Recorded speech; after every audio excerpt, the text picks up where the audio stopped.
Bom dia, eu sou Gabriel e hoje estamos começando mais um episódio de A Revolução dos Bichos aqui no Se Liga na História. Antes de começar, para você que não sabe o que é o Se Liga na História, eu vou apresentar ele para vocês. O Se Liga na História é um programa que passa todos os sábados, ou quase todos os sábados, de 10 até 10h30 aqui na rádio. Nele, nós lemos várias obras literárias famosas, interessantes e super legais. No começo de cada livro, nós vemos como a história foi criada, ou então, como o criador teve a ideia de criá-la. Como eu disse no começo, hoje estamos começando o terceiro episódio da Revolução dos Bichos aqui no Se Liga na História. Então, caso você não saiba, caso você tenha assistido o Se Liga na História, esse seja o primeiro episódio do Se Liga na História que você esteja assistindo, já teve vários outros livros que já passaram por aqui, como por exemplo O Pequeno Príncipe, O Meu Pé de Laranja Lima, O Menino Dedo Verde, A Ilha Perdida e agora A Revolução dos Bichos. Então, se você quiser assistir esses e mais outros programas da rádio, é só você ir lá no YouTube. Aproveita e se inscreve. Então, agora, dito isso, se liga na história.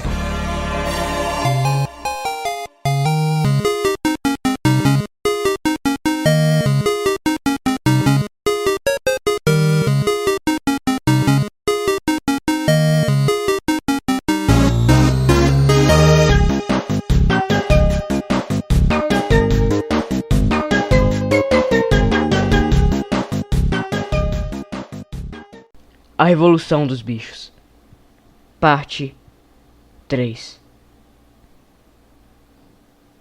Os porcos reservaram um depósito de ferramentas para a sede da direção. Ali, à noite, estudavam mecânica, carpintaria e outras artes necessárias, em livros trazidos da Casa Grande. Bola de Neve ocupava-se também da organização dos outros bichos por meio dos chamados comitês de animais. Formou o Comitê da Produção de Ovos para as galinhas, a Liga das Caudas Limpas para as vacas, o Comitê de Reeducação dos Animais Selvagens, cujo objetivo era domesticar os ratos e os coelhos, o Movimento Pró Mais Branca, que congregava as ovelhas, e outros mais, além da criação de classes para ensinar a ler e a escrever. No conjunto, esses projetos foram um fracasso. A tentativa de domesticar as criaturas selvagens, por exemplo, falhou em pouco tempo. Eles continuaram a portar-se como dantes e simplesmente tiravam vantagem do fato de serem tratados com generosidade. O gato ingressou no comitê de reeducação e por algum tempo andou muito ativo. Um dia foi visto sentado num telhado a doutrinar alguns pardais pousados, pouco além do seu alcance. Dizia-lhes que todos os animais agora eram camaradas, e qualquer pardal que o desejasse poderia vir pousar na sua mão.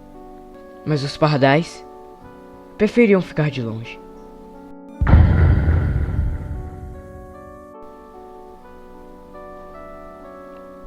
As classes de ler e escrever, ao contrário, constituíram um enorme sucesso. Já no outono, quase todos os bichos estavam, uns mais, outros menos, alfabetizados. Os porcos já liam e escreviam muito bem. Os cachorros aprenderam a ler razoavelmente, porém se interessavam pela leitura de nada além dos 7 mandamentos. Maricota, a cabra, já lia um pouco melhor que os cachorros, e costumava ler para os demais, à noite, os pedaços de jornal que achava no lixo. Benjamin sabia ler tão bem quanto os porcos, mas não exercia sua faculdade. Ao que sabia, costumava dizer, não havia nada que valesse a pena ler. Quitéria aprendeu todo o alfabeto, mas não conseguia juntar as letras. Sansão não foi capaz de ir além da letra D.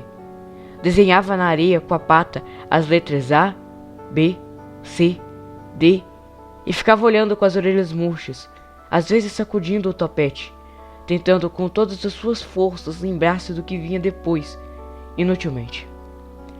É verdade que em várias ocasiões aprendeu E, F, G, H, mas, ao consegui-lo, descobria sempre que havia esquecido A, B, C e D.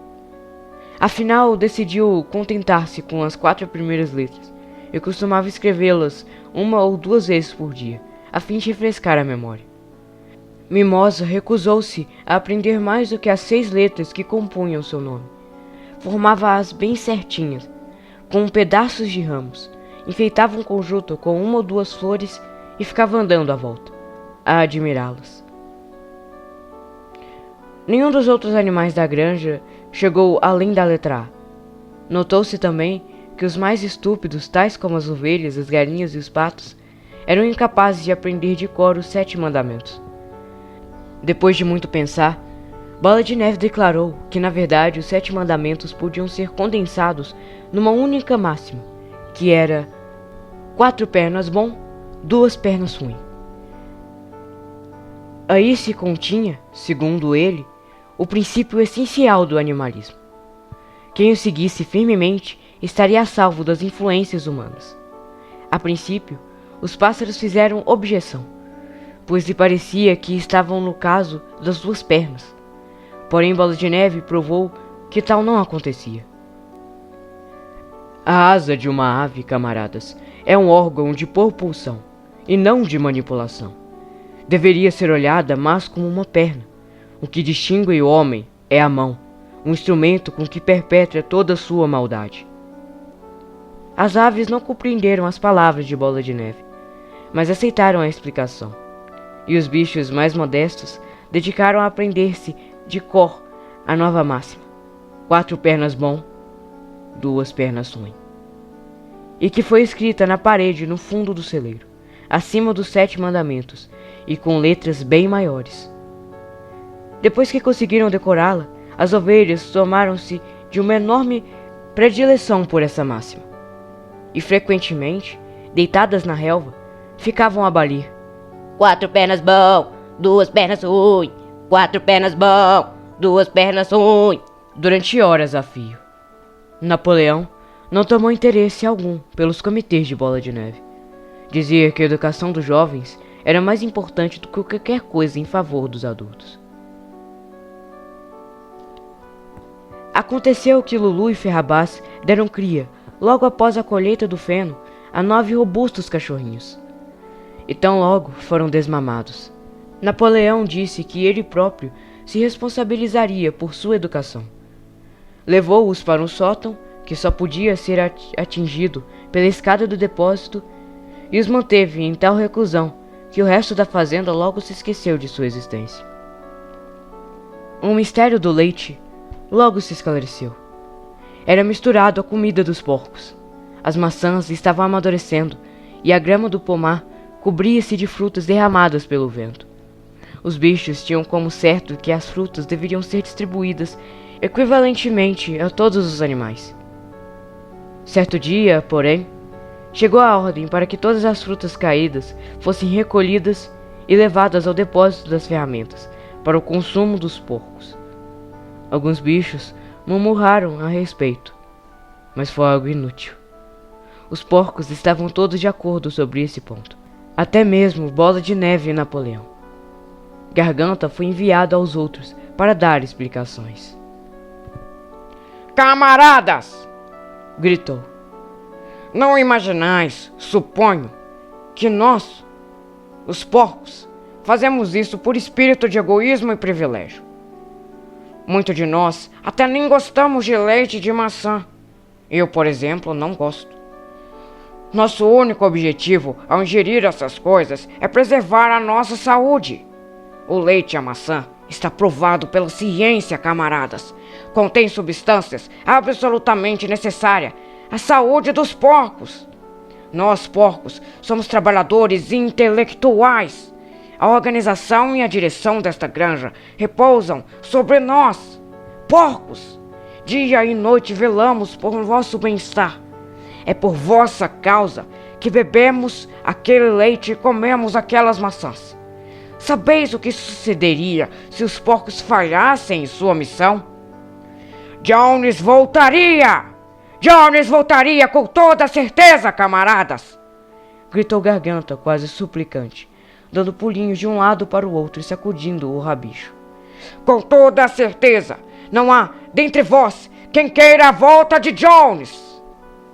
Ora, se algo havia sobre o que todos os animais estavam de acordo, era o fato de nenhum desejar a volta de Jones.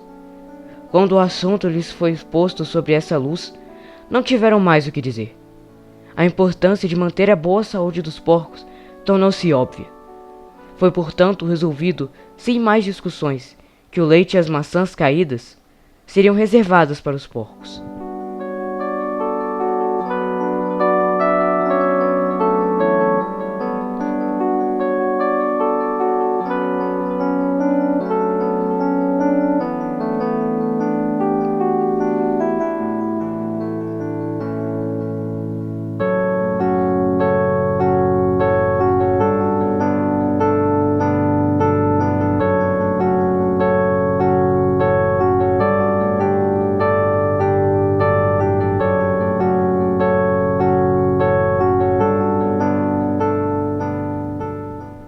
Capítulo 4. Pelo fim do verão, a notícia do que sucedia na Granja dos Bichos já se espalhara pelo condado. Todos os dias, Bola de Neve e Napoleão enviavam informações de pombos com instrução de misturar-se aos animais das granjas vizinhas, contar-lhes a história da Revolução e ensinar-lhes a melodia dos bichos da Inglaterra. Jones passava a maior parte desse tempo no Leão Vermelho, em Willingdon, queixando-se a quem quisesse ouvi-lo da monstruosa injustiça que sofrera ao ser expulso de sua granja por uma súcia de animais imprestáveis. Os outros granjeiros eram-lhe simpáticos, em princípio, mas inicialmente não lhe deram muita ajuda. No fundo, cada um imaginava secretamente alguma forma de tirar vantagem do infortúnio de Jones. Era uma sorte que os proprietários das granjas adjacentes à dos bichos estivessem permanentemente em más relações. Uma delas, chamada Foxwood, era uma granja grande, abandonada e antiquada, coberta de mato, com pastagens cansadas e as cercas caindo. O proprietário, Sr. Pilkington, era um sujeito indolente, granjeiro que passava a maior parte do seu tempo caçando ou pescando, conforme a estação. A outra granja, chamada Pintfield, era menor, mas também era mais bem tratada. Seu proprietário era o Sr. Frederick, o homem rude e sagaz, permanentemente envolvido em processos na justiça e com a reputação de levar a cabo barganhas muito difíceis. Os dois se hostilizavam tanto que lhes era sumamente difícil chegar a qualquer acordo, mesmo em defesa de seus próprios interesses. Todavia, ambos estavam assustados com a revolução das granjas dos bichos e desejosos em prevenir que seus próprios animais tomassem o maior conhecimento do assunto. De início, acharam graça na ideia de bichos gerirem por si próprios uma granja. O caso todo estaria acabado numa quinzena, diziam. E diziam também que todos os animais da Granja do Solar, insistiam em chamá-la de Granja do Solar, não admitiam o nome de Granja dos Bichos, estavam lutando entre si e não tardariam a definhar até morrer. Como o tempo passava e os animais evidentemente não definhavam, Frederick e Pilkington mudaram de tom e começaram então a falar nas terríveis perversidades que estavam ocorrendo na Granja dos Bichos. Comentavam que os animais praticavam o canibalismo, torturavam uns aos outros com ferraduras ao rubro e tinham suas fêmeas em comum. Isso era o que adivinha do desrespeito às leis da natureza, diziam Frederick e Pilkington. Entretanto, nunca ninguém acreditou nessas histórias. Boatos de um sítio maravilhoso, de onde haviam sido expulsos os seres humanos e onde os bichos tomavam conta dos próprios negócios, continuavam a circular, em formas vagas e desfiguradas. E durante todo aquele ano, uma onda de revolta percorreu a região. Bois que sempre haviam sido tratáveis, repentinamente se tornaram selvagens. As ovelhas derrubavam cercas e comiam o trevo. As vacas davam coices nos baldes. Os cavalos de salto refugavam os obstáculos, jogando os cavaleiros do outro lado. Sobretudo, a melodia e mesmo a letra de bichos da Inglaterra tornavam-se conhecidas em toda a parte. espalhavam-se com uma espantosa rapidez. Os humanos não podiam conter a raiva ao ouvirem essa canção. Embora quisessem encará-la como simplesmente ridícula, não conseguiam compreender. Diziam que mesmo animais chegassem ao ponto de cantar aquela porcaria. O bicho que fosse apanhado a cantá-la seria chicoteado. Ainda assim, a canção era irreprimível. Os melros cantavam-na pousados nas cercas. As pombas arrulhavam-na nos olmeiros. E ela aparecia nas marteladas dos ferreiros e no bimbalhar dos sinos das igrejas. Ao ouvirem-na, seres humanos tremiam secretamente ante aquela mensagem que previa sua desgraça. No início de outubro, quando o trigo já fora colhido, amontoado e em parte até debulhado, uma revoada de pombos chegou em turbilhão e pousou no pátio da granja dos bichos, presa de grande excitação. Jones e todos os seus homens, mais meia dúzia de outros homens de Foxwood e Pinchfield, haviam penetrado pela porteira das 5 barras e vinham subindo a trilha que conduzia à fazenda, todos armados de bastões, exceto Jones, que marchava à frente com uma espingarda na mão. Era evidentemente uma tentativa de recuperar a granja. Há muito tempo isso era esperado, e os preparativos estavam feitos. Bola de Neve, que estudara um velho livro sobre campanhas de Júlio César, encontrado na Casa Grande, estava encarregado das operações defensivas. Rapidamente deu suas ordens, e em pouco tempo cada animal estava em seu posto. Quando os homens chegaram perto das casas, Bola de Neve lançou o primeiro ataque. 35 pombos voaram por cima dos homens e defecaram no ar sobre eles. Enquanto os homens atrapalhavam-se com isso, os gansos, até então escondidos nas sebes, avançaram e bicaram-lhes as pernas energeticamente. Mas isso era apenas uma pequena manobra de escaramuça, destinada a criar confusão. E os homens facilmente espantaram os gansos com os bastões. Então, Bola de Neve lançou sua segunda linha de ataque. Maricota, Benjamin e as ovelhas, com Bola de Neve à frente, arremeteram sobre os homens, amarrando, mordendo e escoiciando-os por todos os lados. Novamente, porém, os homens com os bastões e com os coturnos rústicos foram mais fortes.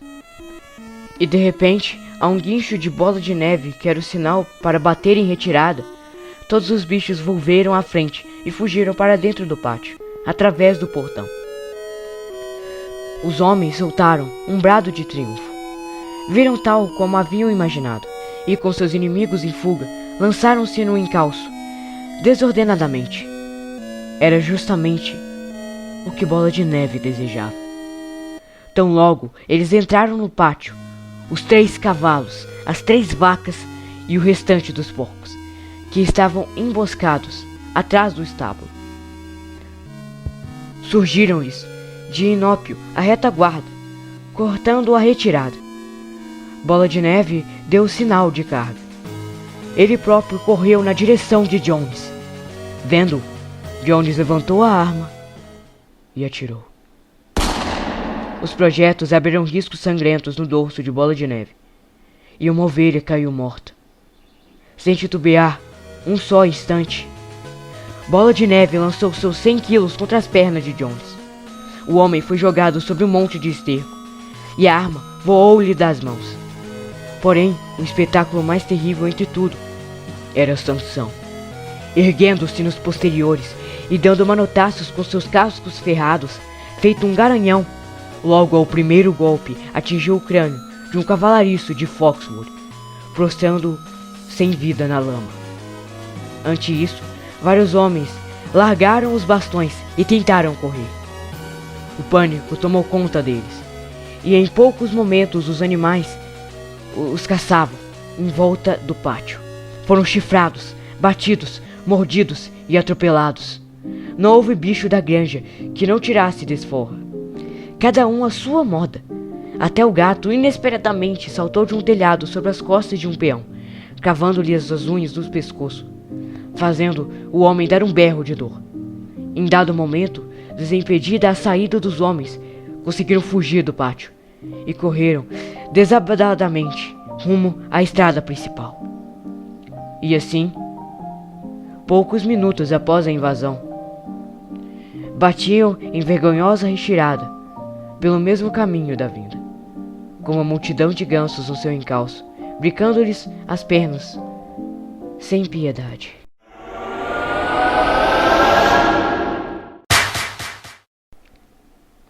Todos os homens haviam fugido, exceto um. No pátio, Sansão empurrava com a pata o cavalariço que jazia de brutos na lama, tentando virá-lo. Porém, o rapaz não se mexia. Está morto! Disse Sansão penalizado. Eu não queria fazer isso! Eu esqueci que eu estava usando ferraduras! Quem acreditará que eu não fiz de propósito? Nada de sentimentalismo, camarada! Gritou Bola de Neve, de cujos ferimentos o sangue jorrava. Guerra é guerra! Ser humano bom é ser humano morto! Eu não desejo tirar a vida de ninguém! Quem quer que seja, nem mesmo um ser humano! Repetiu Sansão com os olhos cheios de lágrimas. Mas onde está Mimosa? Perguntou alguém. Mimosa realmente havia desaparecido. Por momentos, houve grande alarme. Temeu-se de que os homens a tivessem ferido, ou mesmo a levado com eles.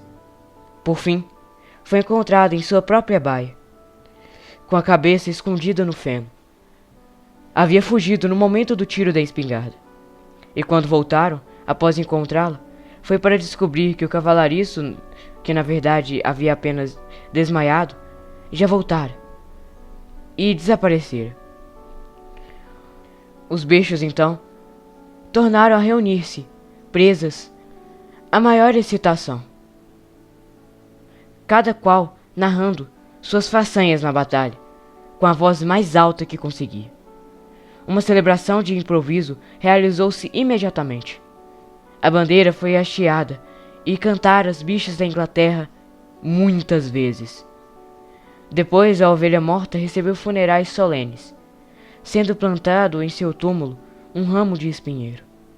Ao pé do túmulo, Bola de Neve fez um pequeno discurso, pondo em relevo a necessidade de todos os animais estarem prontos a morrer pela granja dos bichos, se necessário. Os animais decidiram por unanimidade que era uma condecoração militar, a Herói Animal, primeira classe, que foi conferida ali mesmo a Bola de Neve e a Sansão, que já havia se acalmado. Consistia numa medalha de bronze. Era na realidade bronze dos arreios achados no galpão de ferramentas, para ser usado nos domingos e feriados. Criaram também a Herói Animal segunda classe, conferida postumamente à ovelha morta. Houve muita discussão quanto ao nome que seria dado à batalha. Por fim foi batizado de a Batalha do Estábulo, pois foi o lugar onde se amarrara a emboscada. A espingarda de Jones foi encontrada na lama. Como existisse uma boa quantidade de cartuchos na casa grande, ficou decidido que colocariam na espingarda ao pé do mastro, como se fosse uma peça de artilharia, e daria uma salva a ela 2 vezes ao ano. Uma no dia 12 de outubro, aniversário da Batalha do Estábulo, e outra no dia 24 de junho, aniversário da Revolução.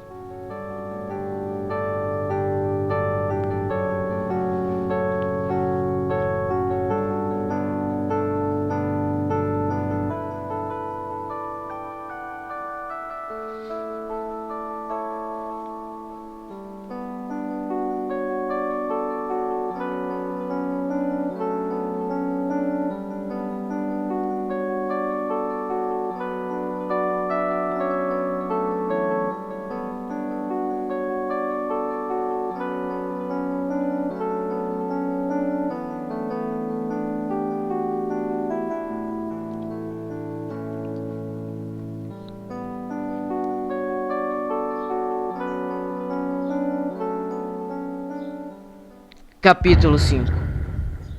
Com o passar do inverno, Mimosa tornava-se mais e mais importuna. Todas as manhãs atrasava-se para o trabalho e desculpava-se dizendo que dormiria demais. Queixava-se de dores misteriosas, embora gozasse de excelente apetite.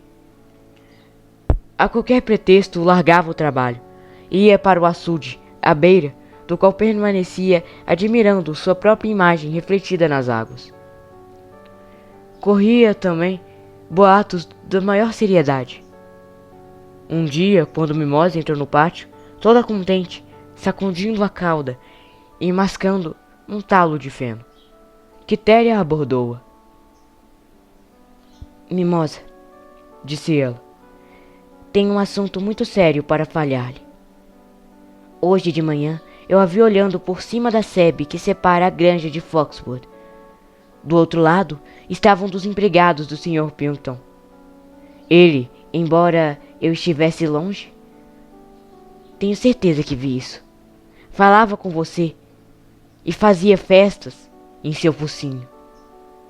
O que significa isso, Mimosa? Não, ele não fez! Eu não estava! Não é verdade! Gritou Mimosa agitando-se e escarvando a terra. Mimosa! Olhe bem nos meus olhos! Você me dá a sua palavra de honra de que o homem não lhe tocou no focinho? Não é verdade! Repetiu Mimosa, sem olhar Quitéria de frente. Depois virou-se e galopou para o campo. Quitéria teve uma ideia. Sem dizer nada a ninguém, foi à baia de Mimosa e virou a palha com o casco. Ali estavam escondidos um moinho de torrões de açúcar e vários novelos de fitas de diversas cores. 3 dias mais tarde, Mimosa desapareceu. Durante várias semanas, ninguém teve notícias de seu paradeiro. Até que os pombos trouxeram um informe de que a haviam visto na parte mais afastada de Winton, atrelada a uma bonita carroça vermelha e preta, em frente a uma estalagem.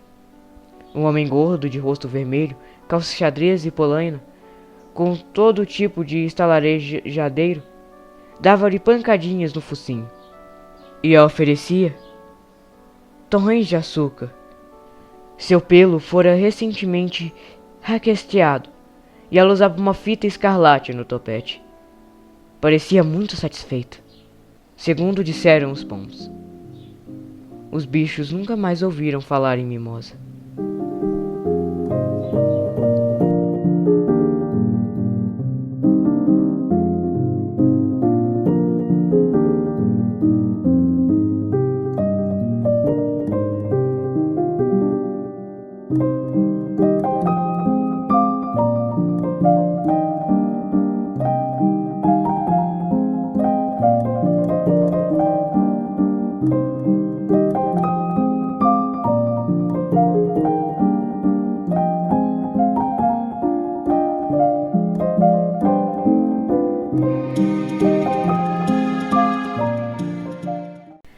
E por hoje é só. Muito obrigado a todos aqueles que assistiram, reassistiram. Muito obrigado. Isso ajuda demais. E também, o que vocês acham que pode acontecer, hein? Vocês acham que a Mimosa vai voltar? Vocês acham que Sansão superou aquilo de verdade mesmo? Veja isso no próximo Se Liga na História. Ou nos próximos Se Liga na História. E como eu disse lá no início, se você quiser assistir os outros livros que já passaram por aqui, O Pequeno Príncipe, O Meu Personagem Lima, O Menino do Dedo Verde, A Ilha Perdida, é só você ir lá no YouTube e aproveita e se inscreve. Lá tem vários outros programas que eu garanto que você vai gostar tanto quanto esse. E também vai na rádio. Lá você vê as coisas no momento em que saíram. Aqui no YouTube é um tempinho depois, então vai lá na rádio pra você ver no momento certo, se é que eu posso falar desse jeito. Lá também tem um programa que passa toda quarta-feira e não passa no YouTube. Então, esse programa é meio que exclusivo da rádio. E se você quiser assistir ele, você vai ter que ir na rádio. Então, dito isso, Tchau e até o próximo programa!